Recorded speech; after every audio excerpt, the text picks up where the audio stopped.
Hello welcome everyone. जैसे कि हमने पीछे वाले वीडियो में देखा कि कैसे मेटल और नॉन मेटल की अपनी फिजिकल प्रॉपर्टीज़ हैं और उनसे रिलेटेड एक्टिविटीज़ को हमने देखा और जाना कि कैसी एक्टिविटीज़ होती हैं और उनके बेसिस पर हम कैसे जान सकते हैं कि जो भी चीज़ हमारे आसपास है वो मेटल है या नॉन मेटल है। तो हम इस वीडियो में केमिकल प्रॉपर्टीज़ के बारे में जानेंगे कि जो मेटल और नॉन मेटल हैं उनकी केमिकल प्रॉपर्टीज़ क्या हैं, उससे जुड़ी जो एक्टिविटीज़ हैं जो आपकी बुक में दी गई हैं, the activities which are given in your book will also discuss with the properties and in last we will see the uses of metals and non metals.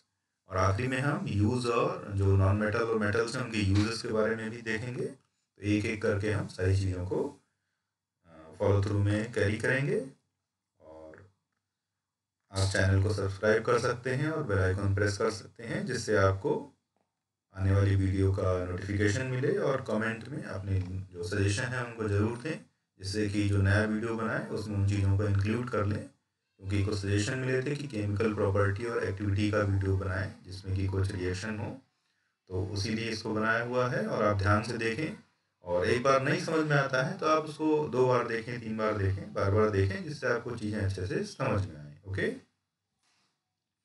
now then, chemical properties of metal and non-metal. As known to you that they having a chemical nature and they also be able to react with them. Okay? इनका एक chemical nature है, सबसे शुरू में हमने देखा था। और केमिकल नेचर के अकॉर्डिंग क्या है कि ये आपस में कुछ रिएक्शन भी करते हैं। तो हम एक एक करके देखेंगे कि कुछ जो मेन कैटेगरी की जो रिएक्शन है, कौन कौन से ऐसे मेन जो चीज़ें हैं जिनसे रिएक्ट करते हैं। तो फर्स्ट सबसे पहले हम देखेंगे रिएक्शन विद ऑक्सीजन, कि क्या रिएक्शन होता है जब मेटल और नॉन मेटल ऑक्सीजन के साथ रिएक्ट करेंगे। तो when the metal get react with the oxygen then they are making the metallic oxide. तो जब मेटल ऑक्सीजन के साथ रिएक्ट करेंगे तो बनाते हैं metallic oxide and these oxides are basic in nature. और ये बात बहुत ध्यान रखने वाली है कि ये जो ऑक्साइड्स होते हैं जो बनाते हैं वो कैसे होते हैं, बेसिक होते हैं नेचर में। देखिए आप इसको ध्यान से देखें, बेसिक ऑक्साइड्स यानी कि मेटल अगर ऑक्सीजन से रिएक्शन करेंगे तो जो ऑक्साइड बनेगा वो कैसा होगा, बेसिक ऑक्साइड होगा। ठीक है, और नॉन मेटल जो ऑक्साइड्स बनाएंगे वो कैसे होते हैं, एसिडिक होते हैं। यानी कि नॉन मेटल का जो ऑक्साइड होगा वो कैसा होगा, एसिडिक ऑक्साइड होगा। अब एक क्वेश्चन है कि अब हम इसको कैसे जानेंगे कि ऑक्साइड जो बना हुआ है वो एसिडिक है या बेसिक है। तो उसके लिए सबसे अच्छा तरीका है कि आप लिटमस टेस्ट करेंगे। लिटमस पेपर होता है 2 कलर का, ब्लू और रेड। ठीक है, तो अगर आप किसी एसिडिक सोल्यूशन में ब्लू लिटमस को डालते हैं तो क्या हो जाता है, वो रेड हो जाता है। लेकिन अगर आप एसिडिक सोल्यूशन में रेड लिटमस को डालेंगे तो उसमें कोई कलर चेंज नहीं होता है। और बेसिक सोल्यूशन के लिए इसका रिवर्स बिल्कुल उल्टा होता है कि कोई सोल्यूशन अगर बेसिक है और अगर आपने उसमें रेड लिटमस डाला हुआ है तो वो कैसा हो जाएगा, ब्लू हो जाएगा। तो आप इन रिएक्शन के बेसिस पर लिटमस पेपर की हेल्प से आप जान जाओगे कि जो सोल्यूशन आपके पास है वो एसिडिक है या बेसिक है।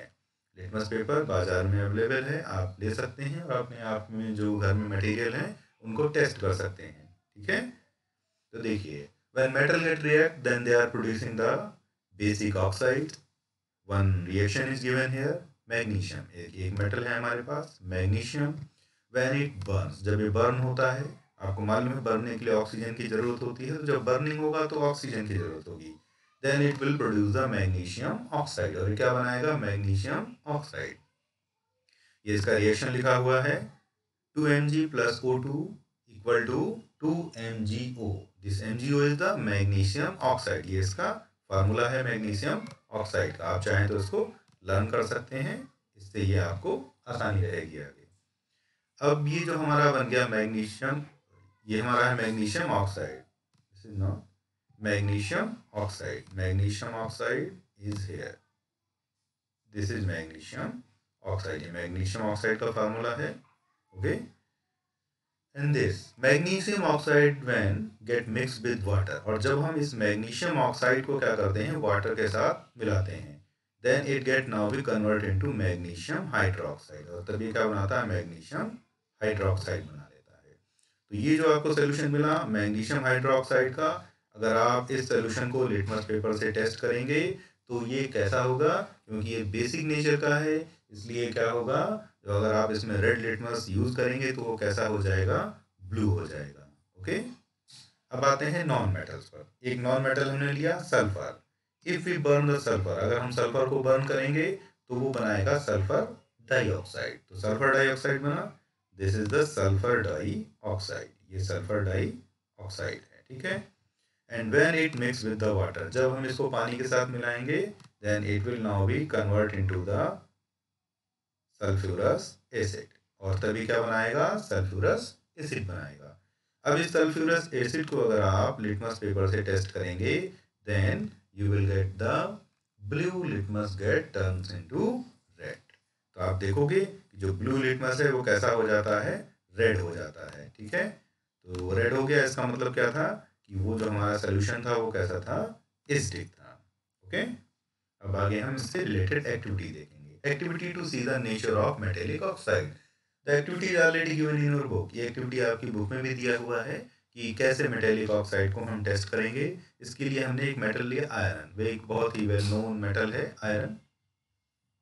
आयरन को हमने लिया हुआ है, और आयरन को लेने के बाद हमने क्या किया, रस्टिंग की है। अगर आपके पास रस्टेड आयरन पीस है तो अच्छी बात है, आप उस रस्टेड आयरन को ले लें, और अगर नहीं है तो आयरन को थोड़े समय तक खुली जगह में छोड़ देंगे, 1-2 दिनों तक, तो क्या होगा, उस पर कुछ रस्ट हो जाएगी। फिर हम उस रस्ट को क्या करेंगे, वाटर में डिजोल्व करेंगे। Then we take in the some iron rust and dissolve in the water. Then as it dissolve in the water, and in figure you also seeing that, ये देखिए हमने रस्ट लिया हुआ है, ये वॉच ग्लास में rust है, और रस्ट के बाद में हमने क्या किया, इसको देखिए एक टेस्ट ट्यूब में वाटर में डिजोल्व किया हुआ है। Okay, then we take out some solution in watch glass, और उसके बाद हमने इस सोल्यूशन को वॉच ग्लास में कुछ निकाला है, और फिर हमने ये देखिए लिटमस पेपर से टेस्ट किया हुआ है। तो जब हम इसको लिटमस पेपर से टेस्ट करेंगे तो क्या होगा, red litmus get turns blue. तो ये जो रेड लिटमस था वो कैसा हो जाएगा, सॉरी, ये जो रेड लिटमस था वो कैसा हो जाएगा, ब्लू हो जाएगा। ये ब्लू किस लिए हो जाएगा, क्योंकि इसका नेचर कैसा था, बेसिक। तो बेसिक नेचर का था, इसलिए जो रेड लिटमस था वो कैसा हो जाता है, ब्लू हो जाता है। तो आप इस ऑब्जर्वेशन को आराम से घर में कर सकते हैं, ये बहुत सिंपल सा एक्टिविटी है। आयरन रस्टेड आयरन भी सभी के घर में होगा, और आप इसको आराम से कर सकते हैं, इसमें कोई ऐसा रिस्क नहीं है। कुछ एक्टिविटी हैं जिसमें आपको थोड़ा ध्यान रखना है कि हमें वो जो है अंडर जो आपके पेरेंट हैं उनके सुपरविजन में ही करनी है, ऐसे नहीं कि आप उसको अकेले ही कर लें, ठीक है। तो एक्टिविटी थी, इसमें हमने देखा कि जो मेटेलिक ऑक्साइड है वो कैसा होता है, बेसिक होता है। आगे अगली एक्टिविटी हम देख रहे हैं एक नॉन मेटेलिक ऑक्साइड। अब एक नॉन मेटेलिक ऑक्साइड है, इसके लिए हमने एक नॉन मेटल लिया हुआ है। हमारे पास जो नॉन मेटल है वो है सल्फर। तो हमने सल्फर को लिया, ये देखिए सल्फर लिया हमने। सल्फर को हमने क्या किया, हमने एक स्पून लिया, एक स्पेशल तरीके का स्पून है, देखो उसका नाम है डिफ्लाग्रेटिंग स्पून। ओके, डिफ्लाग्रेटिंग अगर स्पून नहीं है तो देखो आप फिगर में देख सकते हैं, दिस इज द डिफ्लाग्रेटिंग स्पून। ये स्पून ऐसा होता है, इसमें लंबा सा ये बड़ा सा हैंडल होता है, और नीचे यहाँ पर ये स्पून के शेप का एक बाउल जैसा बना होता है। लेकिन अगर आपके पास ये स्पून नहीं है तो आप क्या कर सकते हैं, कोई एक मेटेलिक कैप ले सकते हैं, और उसको वायर से टैग करके आप एक इस तरीके का स्ट्रक्चर बना सकते हैं जो बिल्कुल सिमिलर होगा इसके। तो हम इस तरीके से अपना जो है डिफ्लाग्रेटिंग जो स्पून है उसको बना लेते हैं। तो first we have to take the sulphur in this spoon. हमने सल्फर को इस डिफ्लाग्रेटिंग स्पून में लिया, and then we start to heat, और फिर हमने उसको हीट किया है। तो एज वी हीट देम, जब हम उसको हीट करेंगे तो क्या होगा, सल्फर बर्न करने लगती है, बहुत तेजी से बर्न करेगी। बहुत इसको सावधानी से करना है, और सुपरविजन में ही करना है, अकेले आप बिल्कुल भी नहीं करेंगे, ठीक है। तो जब ये बर्न करने लगेगी, और उसके लिए फिर आप क्या करते हैं, एक गैस जार लेते हैं। हमें चाहिए एक gas jar, here in the figure you are seeing, ये हमारे पास गैस जार है, इसके ऊपर एक लिड लगा हुआ है, ठीक है। इस लिड को हम खोलकर अलग हटा देते हैं, और जो ये बर्निंग, जैसे ही ये सल्फर हमारी बर्न होती है, हम इसको क्या करते हैं, इस स्पून को इस जार के अंदर ले जाते हैं, और जार के अंदर ले जाने के बाद हम ऊपर से इस ढक्कन को बंद कर देते हैं, और इंश्योर करते हैं कि जो भी अंदर गैस रिलीज होगी वो बाहर नहीं निकले। उसका जो लिड है उसको अच्छे से बंद कर दिया, और उसको छोड़ देते हैं। और कब तक, जब तक कि वो बर्निंग चलता रहेगा तब तक हमें कुछ नहीं करना है। जो बर्निंग सारा बंद हो जाएगा फिर आप देखेंगे कि अब उसके अंदर कोई रिएक्शन नहीं हो रहा है। Then what we have to do, अब हमें क्या करना है, अब हम इस कैप को सावधानी से हटाएंगे और इसमें थोड़ा सा वाटर डालेंगे, पानी डालेंगे इसके अंदर। आपने इसको हटाया और अपने स्पून को बाहर निकाला, ठीक। और उसके बाद आपने इसमें पानी डाला हुआ है, वाटर डाल के आप इसको अच्छे से चेक करेंगे और हिलाने के बाद उस पानी को हमने क्या किया, देखिए एक वॉश ग्लास में निकाला हुआ है। ये हमने इसको चेक किया अच्छे से और चेक करने के बाद हमने इसको जो है एक वॉश ग्लास में निकाल लिया है। अब इस वॉश ग्लास में हमने निकाला, फिर हमने लिटमस पेपर लिया। अब लिटमस पेपर हम लेंगे और उनको हम टेस्ट करेंगे, क्योंकि हमें तो मालूम नहीं है कि एसिडिक है बेसिक, तो हम दोनों लिटमस ले लेते हैं, रेड और blue. As we test the solution with the litmus paper, तो what we have to be found, क्या मिलेगा हमें? तो आप देख रहे थे कि सल्फर क्या है, नॉन मेटेलिक है। तो अगर आपको प्रॉपर्टीज याद हैं तो आप समझ सकते हैं कि नॉन मेटेलिक ऑक्साइड है, तो इसका जो ये नॉन मेटल था उससे जो ऑक्साइड डेवलप हुआ है वो कैसा होना चाहिए? It should be acidic in nature. And as you will test with the litmus paper, you will get the same result. और जब आप लिटमस पेपर से इसको आप टेस्ट करेंगे तो आपको भी सेम रिजल्ट मिलता है। You will find that this is acidic in nature because it turns blue litmus into the red. तो आप देख रहे हैं कि इस तरीके से हमने एक दूसरी एक्टिविटी की और उस एक्टिविटी से हमने देखा कि कैसे जो है जो नॉन मेटेलिक ऑक्साइड्स होते हैं वो एसिडिक होते हैं और हम कैसे उनको जो है वो टेस्ट कर सकते हैं। ठीक है, अब हम आगे चलते हैं। Reaction with water. अब देखिए वाटर के साथ क्या रिएक्शन हो रहा है। Metal they get react with water to form the metal hydroxide. तो जब मेटल वाटर के साथ रिएक्शन करते हैं तो उनके हाइड्रोक्साइड्स बनाते हैं, उनके हाइड्रोक्साइड बनाएंगे। हाइड्रोक्साइड क्या है, ऑक्सीजन और हाइड्रोजन के कॉम्बिनेशन को हम हाइड्रोक्साइड कहते हैं, यानी कि एक ऐसा ऑक्साइड जिसमें कि हाइड्रोजन भी जुड़ा हुआ है। ठीक है, तो इसके लिए हम फिर से एक एक्टिविटी देख रहे हैं। एक इक्वेशन लिखा हुआ है सोडियम। सबसे पहले हमने एक मेटल लिया sodium and then it get react with water, और हमने इसको पानी के साथ रिएक्शन कराया। कैसे रिएक्शन करेंगे इसको हम आगे स्लाइड में देखते हैं। तो as we will do the reaction between the sodium and water, then we will found that it get converted into sodium hydroxide. Being the same way, if we will do the reaction with the magnesium, then it will also get react with the water and it get converted into magnesium hydroxide. तो अगर आप sodium लेना चाहें तो sodium के साथ water का reaction करा सकते हैं, और अगर आप नहीं चाह रहे हैं, नहीं सोडियम है, तो आप मैग्नीशियम के साथ भी वाटर का रिएक्शन करा के देख सकते हैं।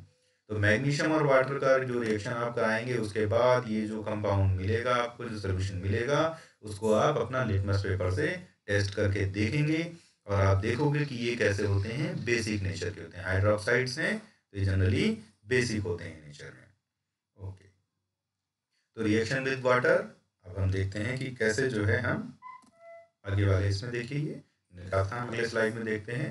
Activity to the reaction of metal with water, कैसे जो है मेटल वाटर के साथ रिएक्ट करेंगे। First we have to take the sodium. सबसे पहले हमने क्या किया है, सोडियम को सबसे पहले हमने एक बीकर ले लिया था और उस बीकर को हमने आधा जो है पानी से फिल कर लिया। ये बीकर आप लगभग लेंगे 250 ml का, ठीक है, चाहे तो थोड़ा बड़ा ले सकते हैं।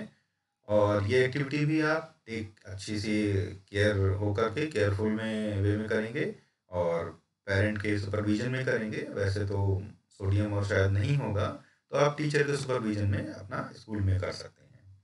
Okay, first we have to take a beaker likely with 250 ml। एक हमने बीकर लिया जो 250 ml का होगा and then we now we filled it half with water, और हमने उसको आधा पानी से फिल किया हुआ है। Now add a small piece of sodium, और हम क्या करते हैं उसमें एक छोटा सा टुकड़ा डाल देते हैं सोडियम का। Then and keep the beaker away. तो जब आप ये रिएक्शन करेंगे तो देखिए सोडियम वैसे भी हाईली रिएक्टिव मेटल है, इसलिए सोडियम को जब भी हम निकालेंगे तो ओपन एयर में नहीं निकालना है, उसको हम एक अच्छे से कॉटन पीस में रैप करके ले जाएंगे जिससे कि एयर कांटेक्ट में नहीं आए, और बीकर को दूर रख करके हम दूर से ही किसी जो है चीज़ से, किसी भी कोई चीज़ है हमारे पास उससे हम क्या करेंगे, कोई फॉर्क वगैरह से या कुछ ले करके हम उससे क्या करेंगे, सोडियम को उस पानी में डाल देंगे। When the reaction stop और जब आप पानी में डालोगे तो आप देखोगे बड़ी तेजी से रिएक्शन होता है। आप फिगर देख सकते हैं, देख रहे हैं, तेजी से ऐसा लग रहा है कि अंदर कुछ बहुत सारा जो है बर्न होने लगा बड़ी तेजी से, जो है कुछ थोड़ा सा साउंड प्रोड्यूस होने लगी है और कुछ लाइट भी प्रोड्यूस हो रही है। तो जब आप इसको दूर रख के करेंगे तो दूर से इसको देखते रहिए, पास जाने की जरूरत नहीं है। When the reaction get stop, और रिएक्शन जब बाद में बंद हो जाएगा तब आप जा करके देखो, बीकर को टच करना है। सबसे पहले जब आप बीकर को टच करोगे तो आपको लगेगा ये तो थोड़ा हॉट है, बीकर जो है काफी गर्म सा लग रहा है आपको। उसके बाद हमें क्या करना है, सावधानी से बीकर से सोल्यूशन को निकाल लेना है और फिर हम क्या करेंगे, लिटमस पेपर से उसको टेस्ट करेंगे। ठीक है, तो हमें क्या है, ये सोल्यूशन क्या हो सकता है। अब ये सोडियम था, सोडियम ने वाटर से रिएक्शन किया और पीछे हमने केमिकल रिएक्शन में देखा भी कि ये क्या बनाएगा, सोडियम हाइड्रोक्साइड। और हाइड्रोक्साइड जनरली क्या होते हैं, बेसिक नेचर के होते हैं। तो जैसे ही आप इसको लिटमस पेपर से टेस्ट करेंगे आप देखोगे कि ये बेसिक नेचर का है, because it turns red litmus into blue, क्योंकि इसने क्या किया, रेड लिटमस को ब्लू में जो है वो टर्न कर दिया है। तो इस एक्टिविटी से आप एक सोडियम के साथ कर सकते हैं और देख सकते हैं कि मेटल कैसे पानी के साथ रिएक्शन करते हैं। हम फिर से पीछे वाली स्लाइड पर आते हैं, यहाँ पर आगे की रिएक्शन के लिए, आगे की जो केमिकल प्रॉपर्टी है उनको जानने के लिए। ठीक है, रिएक्शन विद एसिड। अब हम पढ़ते हैं एसिड के साथ क्या रिएक्शन होता है। When the metal get react with the acid they produce the metallic salt and hydrogen. जब मेटल एसिड के साथ रिएक्शन करेंगे तो ये हाइड्रोजन गैस प्रोड्यूस करते हैं। तो जब भी आप कोई मेटल के साथ रिएक्शन करें, एक देखिए Zn, जिनका फार्मूला है, और dilute hydrochloric acid. Hydrochloric acid का फार्मूला है HCl। ठीक है, ये हमारा है हाइड्रोक्लोरिक एसिड। तो जिंक को हमने लिया Zn और हाइड्रोक्लोरिक एसिड को, तो जब इनका रिएक्शन हमने कराया तो क्या बना, जिंक क्लोराइड। ये बन गया जिंक क्लोराइड। ठीक है, ये हो गया हमारा जिंक क्लोराइड। और उसके बाद ये जो चीज प्रोड्यूस हुई, this is the hydrogen gas. ये हाइड्रोजन गैस प्रोड्यूस होती है। अब हम कैसे आइडेंटिफाई करेंगे, क्योंकि हाइड्रोजन जो है एक इन्फ्लामेबल गैस है जो तेजी से जलती है। तो जब भी आप इस वेसल या टेस्ट ट्यूब के पास जिसमें कि आपने रिएक्शन किया था वहाँ हाइड्रोजन प्रोड्यूस हुई है और कोई आप जो है बर्निंग मैच स्टिक ले जाएंगे, कोई जो जलती हुई माचिस की तीली, तो वहाँ पर जो गैस थी वो पॉप साउंड के साथ जलने लगेगी। पॉप साउंड प्रोड्यूस करेगी और तेजी से वो जलने लगती है।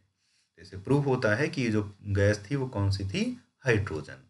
और ये एक्टिविटी ये शो करती है कि when the metal they get react with the acids they producing the hydrogen gas. Most of the non metal do not react with acid. और बहुत सारे जो नॉन मेटल्स हैं वो एसिड के साथ रिएक्शन नहीं करते हैं। Some non metals like sulphur, जैसे कुछ नॉन मेटल हैं जैसे कि sulphur, they get react with the concentrate nitric acid to form the sulphur dioxide. यहाँ थोड़ा सा एक मिस्टेक है। ठीक है, sulphur dioxide, nitrogen dioxide and water. एक रिएक्शन नीचे लिखा हुआ देखिए हमने, सल्फर, ये हमारा पास सल्फर है। ठीक है, ये नाइट्रिक एसिड HNO3। HNO3 जो है वो किसका फार्मूला है, हमारा नाइट्रिक एसिड का। ये नाइट्रिक एसिड का फार्मूला है। और जब ये रिएक्शन हुआ तो क्या बना, हमारा सल्फर डाइऑक्साइड बन गया और ये बना हमारा नाइट्रोजन डाइऑक्साइड। तो नॉन मेटल जनरली तो एसिड से रिएक्शन नहीं करेंगे, लेकिन कुछ नॉन मेटल होते हैं जैसे कि सल्फर, ये क्या करते हैं, रिएक्शन करते हैं और अपने डाइऑक्साइड प्रोड्यूस करते हैं। ठीक है, अब हम आते हैं मेटल रिप्लेसेस मेटल। अब मेटल मेटल को रिप्लेस भी करते हैं। ऐसा कैसे होता है, देखिए कि आप देख रहे हो कि सारी मेटल्स का जो रिएक्शन एबिलिटी है वो अलग अलग है। ठीक है, ऐसा नहीं कि सारे मेटल एक जैसा ही रिएक्शन कर रहे हैं, कोई तेजी से रिएक्ट कर रहा है, कोई एकदम से ज़्यादा सा रिएक्ट करता है, कोई कुछ और तरीके से रिएक्ट करता है। तो all the metal they not showing the same reactivity level. तो सारे जो मेटल्स हैं वो सेम रिएक्टिविटी लेवल को शो नहीं करते हैं, तो ये रिएक्टिविटी लेवल अलग अलग होता है। And so that's why some metal they are able to replace. तो इसलिए कुछ मेटल दूसरे मेटल को रिप्लेस कर देते हैं। आप रिप्लेस कैसे करेंगे, less reactive metal gate replaced by more reactive metal. तो जो मोर रिएक्टिव मेटल है वो क्या करेगा, लेस रिएक्टिव मेटल को क्या करेगा, साल्ट सोल्यूशन से रिप्लेस कर देगा। देखिए एक रिप्लेसमेंट रिएक्शन हम यहाँ पर देखते हैं कि कैसे ये इसको डिस्प्लेस या रिप्लेस करता है। ठीक है, देखिए मैग्नीशियम रिप्लेसेस, यहाँ लिखा हुआ magnesium replaces copper from the copper sulphate solution. तो मैग्नीशियम हमने देखिए मैग्नीशियम लिया और लिया कॉपर सल्फेट का सोल्यूशन। ठीक है, CuSO4 ये कॉपर सल्फेट सोल्यूशन का फार्मूला है। मैग्नीशियम और कॉपर सल्फेट को जब हमने रिएक्शन कराया तो हमने क्या पाया, हमारे पास जो चीज़ बनी वो बनी magnesium sulphate. This is the formula of magnesium sulphate, ये मैग्नीशियम सल्फेट का फार्मूला है। ठीक है, और ये क्या बना हमारे पास कॉपर। अब आप देखो कि जो सल्फेट था वो पहले कॉपर के साथ जुड़ा हुआ था, लेकिन जब मैग्नीशियम से रिएक्शन हुआ तो कॉपर को वहां से मैग्नीशियम ने हटा दिया और उसकी जगह पे खुद जुड़ गया, तो बन गया मैग्नीशियम सल्फेट। अब इस रिएक्शन से आप देख सकते हो सीधे सीधे लग रहा है कि मैग्नीशियम जो है मोर रिएक्टिव देन कॉपर, कि मैग्नीशियम जो था वो कॉपर से ज़्यादा रिएक्टिव था, इसलिए उसने कॉपर को वहां से हटा दिया और उसकी जगह पे खुद आ गया है। तो यही हमारा रिप्लेसमेंट रिएक्शन होता है, जिसमें एक मोर रिएक्टिव मेटल दूसरे लेस रिएक्टिव मेटल को हटा देता है। एक और रिएक्शन देखिए, zinc replaces copper from the copper sulphate solution. Same, अगर आप जिंक के साथ भी कॉपर सल्फेट का रिएक्शन कराएंगे, जिंक और कॉपर सल्फेट का, तो आप देखोगे कि जिंक ने क्या किया, कॉपर को हटा दिया है। देख रहे हैं, पहले कॉपर सल्फेट था, अभी क्या हो गया, जिंक सल्फेट हो गया और कॉपर जो है वो अलग हो गया है। एक और रिएक्शन है लिखा हुआ, iron replaces the copper from the copper sulphate solution. यानी कि आयरन भी क्या करता है, कॉपर को जो है वो कॉपर सल्फेट सोल्यूशन से रिप्लेस कर देता है। हमने आयरन लिया, Fe आयरन का फार्मूला, कॉपर सल्फेट CuSO4, और जब इसका रिएक्शन हमने कराया तो हो गया FeSO4 फेरस सल्फेट। ठीक है, और जो कॉपर था वो रिप्लेस हो गया है। तो तीनों रिएक्शन में आप देख रहे हो कि कॉपर को हटा दिया है, तो आप कह सकते हो कि कॉपर का जो रिएक्टिविटी लेवल है वो कहीं ना कहीं आयरन से, जिंक से और मैग्नीशियम इन तीनों से कम है। यानी कि मैग्नीशियम, जिंक और आयरन जो है ये तीनों कॉपर से ज़्यादा रिएक्टिव हैं, तभी इन्होंने इसको रिप्लेस किया है। Based on the reactivity of metal they can be arrange in decreasing order of their activity. अब इनका एक डिक्रीजिंग ऑर्डर भी है रिएक्टिविटी का, जिसको कि आप आगे की स्लाइड्स में देखोगे, उसको हमने बनाया हुआ है और आप उस ऑर्डर को लर्न कर सकते हैं। उससे आपको कोई कन्फ्यूजन क्रिएट नहीं होगा, और जब भी आप इन चीज़ों को देखेंगे कि कौन सा मेटल किसको रिप्लेस कर रहा है, तो आप उसको आराम से समझ सकते हैं। ये देखिए एक्टिविटी सीरीज है, यहाँ आप देख रहे हैं कि सबसे ज़्यादा जो रिएक्टिव हमारे पास मेटल है वो हमने सबसे ऊपर लिखा पोटेशियम, और सबसे जो कम रिएक्टिव है उसको हमने नीचे लिखा गोल्ड। ये लिखा डिक्रीजिंग ऑर्डर ऑफ रिएक्टिविटी। ठीक है, ये डिक्रीजिंग ऑर्डर ऑफ रिएक्टिविटी है। तो पोटेशियम बहुत रिएक्टिव है सबसे ज़्यादा यहाँ सीरीज में, उसके बाद सोडियम, उसके बाद में मैग्नीशियम, उसके बाद में एल्युमिनियम, उसके बाद में जिंक, उसके बाद में आयरन, उसके बाद में लेड और उसके बाद में कॉपर। अब आप देखो पीछे वाला रिएक्शन, कॉपर आता है यहाँ इतना नीचे, और हमने जो मेटल जिनसे टेस्ट किया था वो क्या थे, देखिए मैग्नीशियम, और हमने लिया था जिंक, और हमने लिया था आयरन। अब देखो ये तीनों ही कहीं ना कहीं इससे ऊपर आ रहे हैं, मतलब तीनों इससे ज़्यादा रिएक्टिव हैं, इसीलिए क्या करते हैं वो कॉपर को हटा देते हैं, क्योंकि कॉपर लेस रिएक्टिव है। यानी कि लेड भी कॉपर को हटा सकता है, क्योंकि लेड कॉपर से ज़्यादा रिएक्टिव है। लेकिन कॉपर क्या करेगा, देखो सिल्वर को हटा सकता है, क्योंकि कॉपर जो है ऊपर है और सिल्वर यहाँ पर नीचे, यानी कि कॉपर जो है वो ज़्यादा रिएक्टिव है सिल्वर से। तो आप इसे देख करके अच्छे से समझ सकते हैं कि रिएक्टिविटी लेवल क्या है, और अगर आप इसको लर्न कर लेंगे तो आपको कोई दिक्कत नहीं होगी इनको समझने में कि कौन सा मेटल जो है किसको हटाएगा। ओके, नोबल मेटल, कुछ नोबल मेटल होते हैं जो बहुत कम रिएक्शन करते हैं, बहुत कम रिएक्टिविटी जो शो करते हैं, उनको हम कहते हैं नोबल मेटल। ठीक है, जैसे कि गोल्ड, देखा गोल्ड ज़्यादातर रिएक्शन नहीं करेगा, उस पर रस्टिंग भी नहीं होगा। सिल्वर, प्लेटिनम, ये सब नोबल मेटल हैं जिनमें कि जल्दी से कोई रस्टिंग या जो है करोसन नहीं होता है, कैरोटेड नहीं होते हैं ये। अगर इनको हम ऐसे ही छोड़ दें या देखेंगे तो बहुत कम जो है, बहुत कम रिएक्शन लेवल रहता है और जो सारे मेटल हैं उनके कंपैरिजन में, इसीलिए हम इनको कहते हैं नोबल मेटल, क्योंकि इनका रिएक्टिविटी लेवल काफ़ी कम होता है। Retain their lustres because they do not react with air, water और acid, so they are called noble metal. यानी कि ये जल्दी से एयर, वाटर और एसिड के साथ रिएक्शन नहीं करते हैं, इसीलिए हम इसको नोबल मेटल कहते हैं।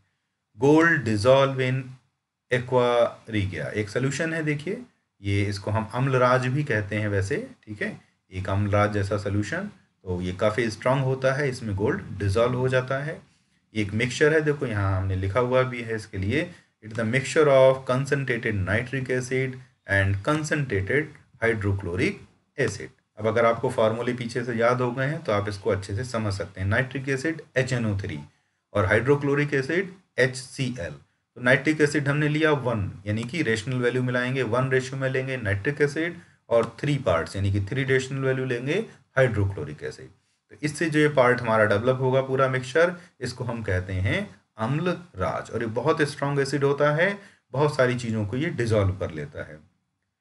24 carat gold it is very soft and can not be used to making the ornament. जो प्योर गोल्ड होता है 24 कैरेट का जो गोल्ड है, प्योरिटी लेवल काफ़ी ज़्यादा है इसमें, और इसीलिए ऐसे जो गोल्ड होता है इससे हम ऑर्नामेंट नहीं बना सकते क्योंकि वो बहुत सॉफ्ट होता है। जबकि ऑर्नामेंट बनाने के लिए हमें क्या चाहिए, थोड़ी सी हार्डनेस चाहिए, ठीक है। That why it get mix with some silver और some copper to make it hard. और इसीलिए क्या करते हैं जो सुनार हैं वो गोल्ड के साथ क्या करेंगे, सिल्वर और कॉपर को मिला देते हैं, उसको इम्प्योर करते हैं, जिससे वो और बहुत सारी अच्छी अच्छी डिज़ाइन उसमें डेवलप कर सकें। लेकिन अगर प्योर गोल्ड होगा तो उसमें बहुत कम डिज़ाइन बनती हैं क्योंकि वो बहुत सॉफ्ट होता है, ठीक है। Now the usages of metal. बहुत सारे मेटल्स हैं जिसको कि हमने पढ़ा और हम देख रहे हैं कि ये कैसे क्या क्या यूज़ करते हैं। देखिए iron used to making the pins, nails, nuts, bolt, different tools, machines, construction buildings, bridges etc. Iron का यूज सभी देख रहे हैं, आपके आसपास कितनी सारी चीज़ें होंगी जो आयरन की बनी होंगी, उन सब में आयरन का यूज हो रहा है।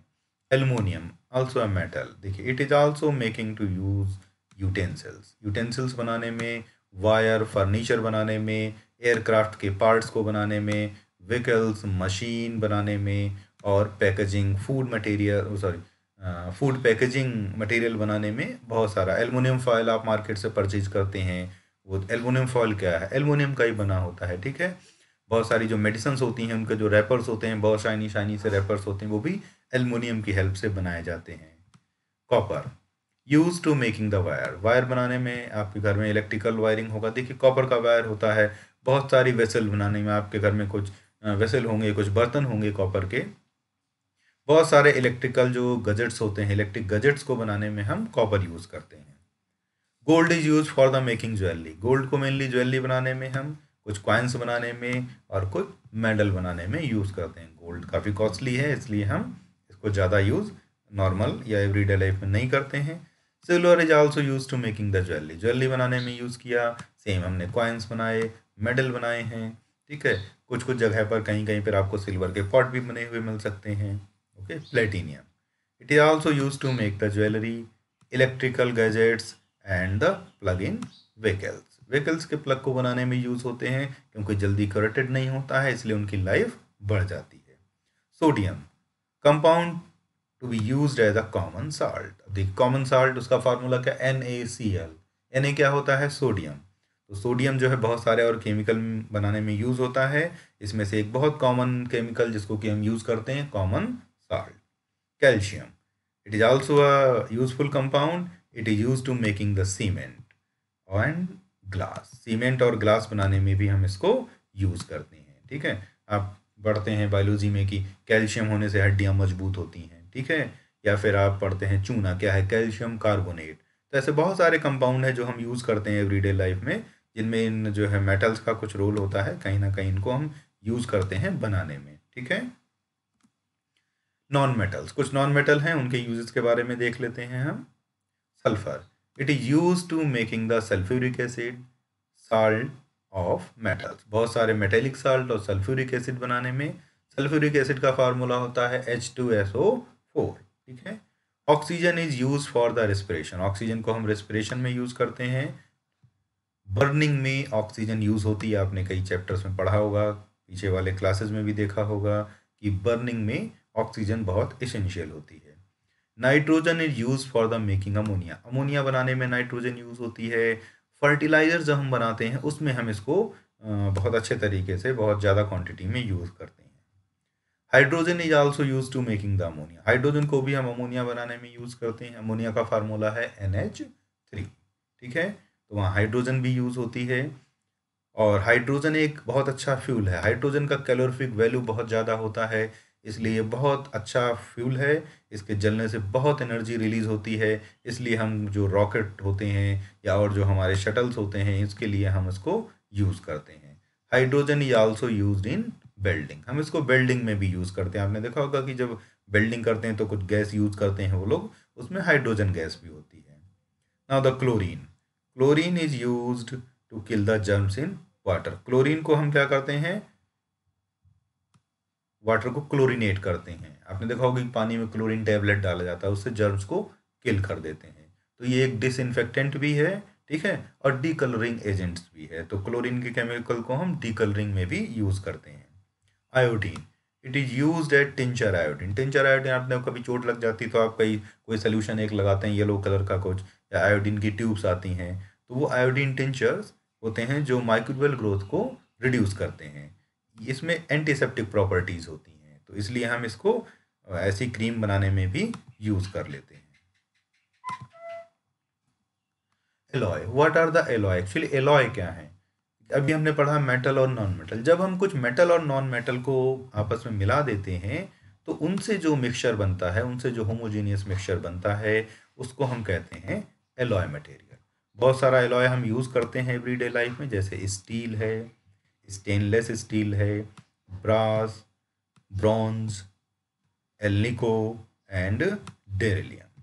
इनके कॉन्स्टिट्यूशन में देखिए क्या है, स्टील हम बनाते हैं तो हम आयरन और कार्बन यूज़ करते हैं, स्टेनलेस स्टील में आयरन और क्रोमियम यूज़ करते हैं, ब्रॉस के लिए हम कॉपर और जिंक यूज़ करते हैं, ब्रॉन्ज बनाने में हम कॉपर और टिन यूज़ करते हैं, ठीक है, और एल्निको बनाने में हम आयरन, एल्युमिनियम, निकिल और कोबाल्ट को यूज़ करते हैं, और ड्यूरेलियम बनाने के लिए हम यूज़ करते हैं एल्युमिनियम, कॉपर, मैग्नीशियम और मैग्नीज को यूज़ करते हैं। इनके यूजेस देखो आप, स्टील यूज़ करते हैं हम कहाँ कहाँ पर, इनसे हम कई सारे टूल्स बनाते हैं, मशीन्स बनाते हैं, कुछ व्हीकल्स बनाएंगे, ठीक, टैंक्स बनाते हैं, शिप बनाएंगे, रेल्स बनाने में यूज़ करेंगे, बिल्डिंग बनाने में यूज़ करते हैं, ब्रिजेस बनाने में, डैम बनाने में बहुत सारा यूज़ होता है। आप अपने आसपास देखेंगे आपको बहुत सारी चीज़ें मिलेंगी जहाँ आपने स्टील यूज़ किया हुआ है। स्टेनलेस स्टील, इससे हम यूटेंसिल बनाने में यूज़ करते हैं, ठीक है, कटलरी बनाने में यूज़ करते हैं, सर्जिकल इंस्ट्रूमेंट बनाने में यूज़ करते हैं, सर्जरी में जो डॉक्टर लोग यूज़ करते हैं उसको हम स्टेनलेस स्टील से ही बनाते हैं, ठीक है। ब्रॉस को भी हम यूटेंसिल्स बनाने में यूज़ करते हैं, हैंडीक्राफ्ट, म्यूजिकल इंस्ट्रूमेंट में यूज़ करते हैं बनाने के लिए। ब्रॉन्ज, इनसे हम मेडल बनाते हैं, बेल और बहुत सारे ऑर्नामेंटल चीज़ें होती हैं, स्टैचू बनाने में यूज़ होता है, मूर्ति। Alnico, making of magnets, magnet बनाने में हम इसको यूज़ करते हैं। और ड्यूरेलियम को हम यूटेंसिल बनाने में, just like the pressure cooker, ठीक है, कुछ व्हीकल्स के पार्ट बनाने में, एयरक्राफ्ट के पार्ट बनाने में यूज़ करते हैं। एलॉय मेटल का फ़ायदा ये होता है कि इससे जो हमारा एलॉय मेटल बनता है कई मेटल और नॉन मेटल को मिलाने से, उससे इसकी स्ट्रेंथ बढ़ जाती है, इसकी जो क्वालिटीज़ होती हैं वो बढ़िया हो जाती हैं, इसलिए हम एलॉय मेटल को बनाते हैं। तो आप ये नहीं सोचो कि बेकार हैं क्यों मिला रहे हैं, क्योंकि इनको मिलाने से हमें अच्छी क्वालिटी के मटेरियल डेवलप करने में हेल्प मिलती है। ओके, कोरोसन, देखो कोरोसन क्या होता है, the surface of some metal get corroded when expose to moist air for a long time. जब आप क्या करते हैं कुछ मेटल्स को लंबे समय तक आप एयर में या वाटर में एक्सपोज कर देते हैं तो क्या होता है, वो कैरेटेड हो जाते हैं, उनको ऊपर एक जो है एक सरफेस सी डेवलप हो जाती है, तो उस सरफेस का वो जो डेवलपमेंट हो जाएगा उसको हम कहते हैं कोरोसन। अब हम उसको कैसे प्रिवेंट कर सकते हैं, देखिए, we can applying them oil और ग्रीस, हम क्या कर सकते हैं उस पर ऑयल या ग्रीस जो है वो अप्लाई कर सकते हैं, ठीक है। इससे क्या होगा, एयर और वाटर उसके कांटेक्ट में नहीं आएंगे और हम केरोसिन को रोक लेंगे। अप्लाइंग पेंट, हम पेंट अप्लाई करके उसको रोक सकते हैं। हम गैल्वेनाइजेशन कर सकते हैं, coating of metal with non corrosive metals like zinc, हम जिंक से कोटिंग कर देंगे, उसको हम कहते हैं गैल्वेनाइजेशन, उससे भी जो हमारा करोसन है या रस्टिंग है वो रुक जाएगी। इलेक्ट्रोप्लेटिंग, इलेक्ट्रोप्लेटिंग भी कर सकते हैं, इलेक्ट्रोप्लेटिंग के लिए हम क्या करते हैं, कुछ ऐसे नॉन करोसिव मेटल्स को यूज़ कर लेते हैं जिन पे कि करोसन नहीं होता है, जैसे कि chromium tin by the passing electricity. अब इलेक्ट्रोप्लेटिंग करने के लिए हमें इलेक्ट्रिसिटी की ज़रूरत होती है, लेकिन अगर आप इसको कर देते हैं तो बहुत लंबे समय तक जो है आपका मेटल बहुत अच्छा रहेगा, उस पर करोसन नहीं होगा। Alloying, when iron is alloyed with chromium and nickel it is to form stainless steel। अभी हमने देखा कि जब हम आयरन को ऐसे छोड़ देंगे तो रस्टिंग हो जाएगा, लेकिन जब हम इसको निकल और क्रोमियम के साथ मिला देते हैं तो ये कन्वर्ट हो जाता है स्टेनलेस स्टील में, और इससे इसमें क्या होगा, फिर करोसन नहीं होता है। तो कितना अच्छा हो जाएगा कि अगर हम आयरन में निकल और क्रोमियम मिला दें और उससे हमारा जो करोसन रुक जाएगा, और ऐसा जनरली हम करते हैं। एक और एक्टिविटी है लास्ट में कि हम कैसे देख सकते हैं कि हमने जो है 3 टेस्ट ट्यूब लिया हुआ है, और उन टेस्ट ट्यूब में हमने देखा एक आयरन नेल लिया है, और पहली वाली टेस्ट ट्यूब में हमने क्या लिया, एक calcium anhydrous calcium chloride. Anhydrous calcium chloride हमने लिया पहली टेस्ट ट्यूब में, दूसरी टेस्ट ट्यूब में हमने बॉइल्ड वाटर लिया, और तीसरी टेस्ट ट्यूब में हमने नॉर्मल वाटर लिया। तीनों टेस्ट ट्यूब में हमने सारी चीज़ों को रखा और एक आयरन नेल को डाला, और फिर हमने क्या किया, कॉर्क से उनको बंद कर दिया है। अब जब आप इनको कई दिनों तक छोड़ देते हैं, 3-4 दिन के लिए, तो आप देखोगे कि जो हमारा पहले वाला ये जो था पहले वाला टेस्ट ट्यूब जिसमें कि हमने ये एनहाइड्रस कैल्शियम क्लोराइड रखा हुआ था, तो इसमें जो नेल था वो रस्टेड नहीं होता है, क्योंकि एनहाइड्रस कैल्शियम क्लोराइड क्या करता है, जो भी मॉइस्चर होता है उसको एब्जॉर्ब कर लेता है। तो यहाँ पर कोई भी जो है, यहाँ पर जो आयरन नेल थी उसको कुछ भी आयरन को जो है मॉइस्चर नहीं मिला, वाटर से इसका रिएक्शन नहीं हुआ, और इस वजह से क्या हुआ, ऑक्सीजन और वाटर नहीं मिलने से इसमें रस्टिंग नहीं होती है। इसमें हमने लिया था बॉइल्ड वाटर। जब बॉइल्ड वाटर लिया तो वाटर को जब हमने बॉयल किया उसमें से ऑक्सीजन काफ़ी हद तक निकल जाती है। तो जब बॉइल्ड कर दिया हमने उसको, तो क्या हुआ, इसमें ऑक्सीजन की वैल्यू कम हो गई, और इस वजह से क्या हुआ, केरोसिन बहुत धीमा होगा। इसमें भी जनरली हमको 3-4 दिन में केरोसिन नहीं मिलेगा। ये था नॉर्मल वाटर, इसमें वाटर में ऑक्सीजन भी डिजॉल्व थी और अंदर ह्यूमिडिटी भी थी। तो जब आप देखोगे कि हम ये जो हमारा थर्ड वाला जो टेस्ट ट्यूब था उसमें हमें बहुत अच्छे से जो है वो आयरन नेल में केरोसिन मिल जाता है। तो 3 टेस्ट ट्यूब लिया जिसमें हम एनहाइड्रस कैल्शियम क्लोराइड ले रहे हैं, उसमें जो है हमें केरोसिन नहीं मिलता है। जिसमें हमने बॉइलिंग वाटर लिया था उसमें भी नहीं मिलता है, लेकिन जो थर्ड टेस्ट ट्यूब थी जिसमें कि हमने फ्रेश वाटर लिया हुआ था उसमें हमें कैरोटिड आयरन नेल मिल जाती है। इससे प्रूव होता है कि अगर मटेरियल कोई हम बहुत मॉइस्ट में रखते हैं या ऑक्सीजन और पानी के कांटेक्ट में रहेगा तो उसमें जल्दी से केरोसिन हो जाएगा। आई होप दैट कि आप सारी चीज़ों को समझ गए होंगे, और फिर भी अगर कोई डाउट है तो पहले तो आप इसको वीडियो को 1-2 बार अच्छे से देख लें, फिर भी कोई डाउट रहता है तो आप कमेंट बॉक्स में लिखें और बताएं कि आपको क्या क्या चीज़ें चाहिए। Okay, thank you and thanks for joining us.